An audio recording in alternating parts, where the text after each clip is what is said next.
सबसे अमूल्य दृश्य आप देखें कि पेटीएम का जो स्कैनर है उसके ऊपर किसी व्यक्ति ने लिख रखा है कि पेटीएम चोर है।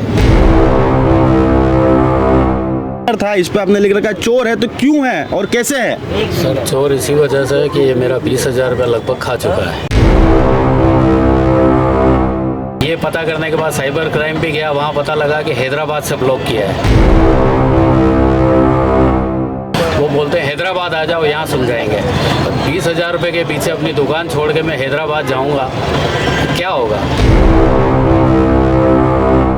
स्टिकर लगा के वो चला गया मेरे पास पेटीएम का। अच्छा, अपनी दुकान पे, मेरे काउंटर पे। अच्छा। मुझे पता ही नहीं है, वो पैसा उसके पास जा रहा है। अब आपकी नज़र में पुराना जो व्यापार था, जब नगद में व्यापार करते थे, वो बहुत अच्छा व्यापार था, बहुत अच्छा व्यापार था। छुट्टे नहीं है तो माफ़ कर दो साहब, छुट्टे हो तो दे दो, नहीं है तो मेरे पास भी नहीं है, जाओ आप आगे दूसरी दुकान पे देख लो। दोस्तों, आज बात कुछ ऐसी है कि हम सभी लोग कहीं ना कहीं हर चीज़ के लिए ऑनलाइन माध्यमों पर निर्भर है, ऑनलाइन ट्रांजैक्शन पर हम लोग निर्भर है, क्योंकि बढ़ेगा इंडिया तभी कुछ करेगा इंडिया। डिजिटल इंडिया में हम लोग हैं, तो हर चीज़ के लिए हम ऑनलाइन ट्रांजैक्शन पर निर्भर रहते हैं। पर उसके द्वारा जो लोगों के साथ कुठाराघात यहाँ पर हो रहा है, उससे भी दृश्य आपको दिखाएंगे। पर सबसे अमूल्य दृश्य आप देखें कि पेटीएम का जो स्कैनर है उसके ऊपर किसी व्यक्ति ने लिख रखा है कि पेटीएम चोर है। अब ये चोर क्यों है, कैसे है, ये तो वाकया पूरा भाई साहब बताएंगे। पर उससे पहले कुछ महत्वपूर्ण जानकारी आपको दे दें कि पेटीएम की मियाद जो है वो 15 दिन के लिए केंद्र सरकार के द्वारा, आरबीआई के द्वारा उसको बढ़ाया गया है। अब 15 मार्च तक आप लोग फास्टैग का और पेटीएम वॉलेट का इस्तेमाल कर सकेंगे, पर उसके बाद की स्थिति भी शीघ्र क्लियर हो जाएगी। पर जिन लोगों का पैसा पेटीएम के अंदर अटका हुआ है, उनकी क्या स्थिति होगी, उन्हीं से बात करते हैं, उनसे संवाद करते हैं। जी भाई साहब, सबसे पहले तो अपना नाम बताएं और किस तरह का ये आपने लगा रखा है पेटीएम एक्सेप्टेड, जो यहाँ पर ये स्कैनर था इस पर आपने लिख रखा है चोर है, तो क्यों है और कैसे है? सर चोर इसी वजह से है कि ये मेरा 20,000 रुपया लगभग खा चुका है। अच्छा, 3 महीने पहले अचानक ये बंद हो गया। मैंने जब कस्टमर केयर से संपर्क किया तो कस्टमर केयर को मैंने अभी तक नहीं करके 50 कॉल कर दिए। वहाँ तो एक ही चीज़ बोलते हैं, सर क्षमा कीजिए असुविधा के लिए, 24 घंटे में चालू हो जाएगा। आज 3 महीने हो गए, चालू नहीं हुआ है। मैंने अपने स्तर से पता लगाया तो पता लगा कि कोई साइबर क्राइम हुआ है। जी, साइबर क्राइम हुआ। उसी साइबर क्राइम में उसी पैसे से मेरे यहाँ कुछ सामान खरीदा है, उसने मेरे को पेमेंट किया है। जी, ठीक है। ये पता करने के बाद साइबर क्राइम भी गया, वहाँ पता लगा कि हैदराबाद से ब्लॉक किया है। मैंने हैदराबाद संपर्क करने की कोशिश की तो वहाँ भी रिस्पांस नहीं है मेरे को, वहाँ भी बात करने को सही ढंग से तैयार नहीं है। वो बोलते हैं हैदराबाद आ जाओ, यहाँ सुलझाएंगे। 20,000 रुपये के पीछे अपनी दुकान छोड़ के मैं हैदराबाद जाऊँगा, क्या होगा? मेरा तो सिर्फ एक ही कहना है कि ऐसा विचित्र कानून क्यों है। मैंने स्कैनर लगा रखा है, मुझे थोड़ी पता अभी आपने ऑनलाइन मेरे को किया, मेरे को क्या पता आप पैसा कहाँ से लाए हैं। जी, मुझे तो पता नहीं है पैसा ये आप चोरी का लाए हैं, कोई साइबर क्राइम का लाए। मेरी गलती क्या है? माने क्यों चोर की रहे यार? मेरी क्या गलती है भाई साहब?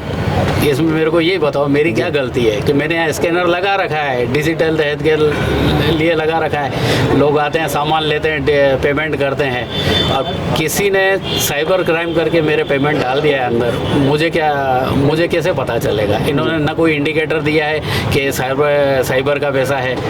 और मैंने जो माल दिया है मैंने तो खरा ही दिया है, मैंने तो मुश्किल से 10% 15% कमाई करके दिया होगा। सही बात। लेकिन आगे से बोल रहे हैं आपका साइबर क्राइम हुआ है, डिजिटल पैसा आया है आपके अंदर, इसी वजह से आपका ब्लॉक कर रखा है। पर इस बारे में भी कोई किसी प्रकार की वार्ता करने को लिए तैयार नहीं है। 3 महीने से बंद पड़ा हुआ है, मेरा 20,000 रुपया उसमें अटका हुआ है। मैं आपको दिखाता हूँ कैसे अटका हुआ है। अच्छा, तो एक बात बताओ कि ये लिखने से मन में शांति मिली कि नहीं मिली? लिखने से बस वही है, कोशिश तो अपनी कर ली, पैसा तो आ नहीं रहा है। कम से कम ये लिखने से ही थोड़ी शांति है, लोग पढ़ेंगे, लोग जानेंगे ये क्या चीज़ है। कभी ना कभी तो ये पेटीएम तक पहुंचेगी आवाज़, जी, उसको भी पता चलेगा कि कम से कम जो भी है दुकानदार की क्या गलती है। सबसे बड़ी बात दुकानदार की क्या गलती है यहाँ पे। तो मतलब ये डिजिटल ट्रांजैक्शन जो हो रहे हैं, इससे पहले भी आप व्यापार करते थे और अपने जायके के लिए मशहूर हैं आप, तो मुझे बात बताएं कि कि पहले जो लिक्विडिटी होती थी बाजार में उससे ज़्यादा आनंद आता था व्यापार करने में, कि अब ये क्योंकि पेमेंट भी 24 घंटे बाद खाते में आता है? आनंद तो कैश पैसे में ही आता है जी जो सत्य है वो जेब में है जी। ये हवा की चीजें हैं अच्छा, सत्य है वो जेब में हाँ, है। जो सत्य है वो जेब में है, आपके पास है, आपकी अलमारी में है। नगद है तो माल ले जा वरना मत का हाँ। मेरा भेजा। आपका जो हवा में है, बैंक में है, वो उसका कभी कोई भरोसा नहीं कर जी। सकता। आए दिन कभी सर्वर खराब होता है, कितनी बार होता है, खा पी लेते हैं, फिर वो अरे यार सर्वर नहीं चल रहा है, मजबूरी में उसको बोलना पड़ता है भाई कल दे जाना, और क्या करें। सही बात है। डिजिटल इंडिया कुठाराघात होनी है चाहिए, लोगों के साथ जिस तरह से है होना चाहिए, डिजिटल भी होना चाहिए, मेरी तरफ से वो नहीं है, लेकिन उसके पीछे पूरा ध्यान रखना चाहिए। कहीं कोई जैसे मेरे साथ जो हादसा हुआ है कि किसी ने गलत पैसा डाल दिया और मेरा बंद कर दिया, तो मेरा बंद क्यों किया, मेरी क्या गलती है? मेरे को सबसे बड़ी बात जी। यही पता करनी है कि मेरी क्या गलती है। बिल्कुल सत्य बात।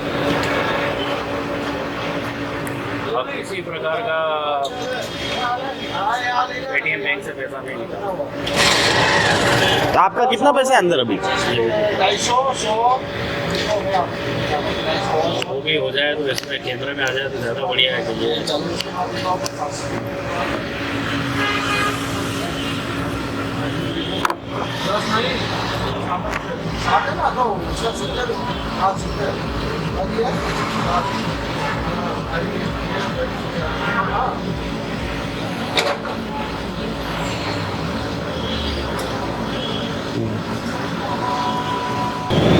तो आहूजा पान के बिल्कुल नजदीक टिपटॉप पान भी है, उनके साथ भी इसी तरह का कुछ घटनाक्रम हुआ। भाई साहब आपके साथ किस तरह घटनाक्रम हुआ? बहुत अजीब गरीब अलग का घटना हुई है। स्टिकर लगा के वो चला गया मेरे पास पेटीएम का, अच्छा अपनी दुकान पे, मेरे काउंटर पे। अच्छा। मुझे पता ही नहीं है वो पैसा उसके पास जा रहा है, कई लोग उधर कर रहे हैं, कई लोग इधर कर रहे हैं, मेरे को पता ही नहीं। स्टिकर मैंने फाड़ के फेंका, तो इतना फ्रॉडबाजी हो रही है और चोरबाजी हो रही है। स्टिकर बढ़ गए लोगों के पास स्टिकर बच गए। वो एक ने एक स्टिकर उसने ले लिया, एक स्टिकर उसके दुकान पे लगा दिया, अपने पास आ जाएंगे पैसे।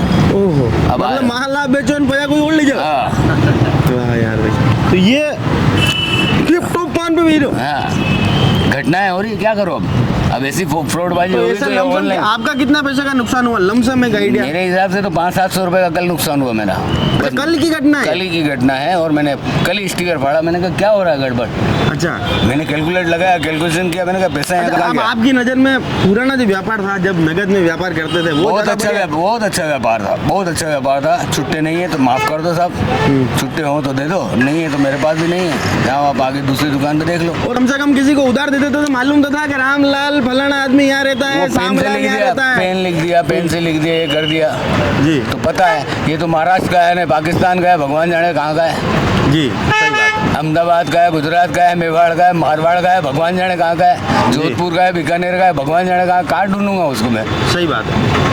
फिर तो हाथ ऊपर कर देगा वो तो, मेरे पास तो कोई पैसे नहीं। मैं कह रहा हूँ बुजुर्ग लोग जिन दुकानों पे बैठे हुए ना, उन बेचारों को तो पता ही नहीं पड़ता है कि पेटीएम हुआ कि नहीं जी। और लुट रहे हैं वो, उनको पता ही नहीं है अभी तक। ये पेटीएम की वजह से बच्चा गया दुकान से छोड़ के घर खाना खाने, और बाप बैठा हुआ उधर, उसको पता ही नहीं है कि पेटीएम हुआ कि नहीं हुआ। जी उसके कान की आवाज़ बंद है, हाँ हो गया, हाँ ठीक है, हाँ ठीक है, हो गया। ओके। तो ये बहुत सारी चोटें हो रही है। यहाँ पर चोरों ने भी नए तरह का हथकंडा अपनाने का इस्तेमाल यहाँ पर करा है, तो सरकार का इस ओर ध्यान आकर्षित कराना चाहेंगे कि कड़ा कानून यहाँ पर बनाए, क्योंकि केटीएम पर शिकंजा कसने मात्र से कुछ नहीं होगा। ये लड़ाई लंबी है, क्योंकि हमने ही लोगों को प्लास्टिक मनी की ओर ट्रांसफर कराया। जहाँ पहले लिक्विड कैश का काम हुआ करता था, वहाँ पर अब हर व्यक्ति ऑनलाइन ट्रांजेक्शन के ऊपर निर्भर रहता है। तो ऐसे में आवाज़ उठानी पड़ेगी, गलत के खिलाफ बोलना पड़ेगा। लोगों के जब हमने दोनों दुकानदारों से बात करी तो उनकी भावनाओं में लमसम ये मेल खाया कि नगद हो तो माल ले जा वरना मत का मेरा भेजा। जय हिंद, जय भारत, जय मेवाड़।